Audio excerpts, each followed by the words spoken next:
Impossibile che Domenico sia caduto accidentalmente dalla finestra del quinto piano dell'albergo, per ora l'unica certezza della notte drammatica in cui il 19enne studente del liceo Nievo ha perso la vita.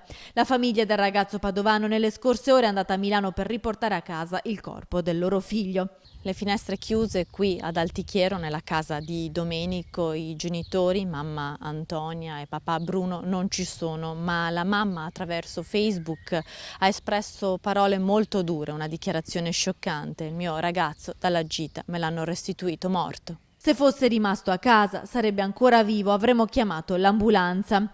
Le riflessioni strazianti della mamma di Domenico, professoressa di un altro liceo di Padova, sono affidate a Facebook, il social network usato dai coetanei del figlio. Questa mattina al ritorno a casa dall'obitorio non ha voluto dire nulla, chiusa in un dolore totale che nessuna parola al mondo può descrivere. E mentre la mamma tornava a casa dopo aver rivisto il suo Domenico in questura a Padova, 14 compagni di classe venivano interrogati nuovamente dopo le prime testimonianze rilasciate ai poliziotti di Milano nei momenti immediatamente successivi alla tragedia.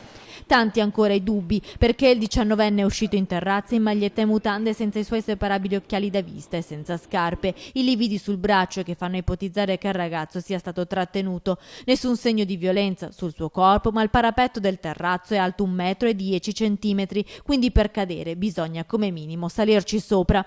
Altre certezze potrebbero arrivare dalle telecamere dell'albergo, che potrebbero aver ripreso gli istanti prima della caduta, e poi gli esami tossicologici per capire se il ragazzo possa essere stato somministrato un lassativo. Tante ipotesi, nessuna esclusa, tanti interrogativi, poche risposte per ricostruire una verità che fa fatica ad emergere. Intanto domani mattina nella chiesa di Altichiero alle 10:30 verranno celebrati i funerali del giovane.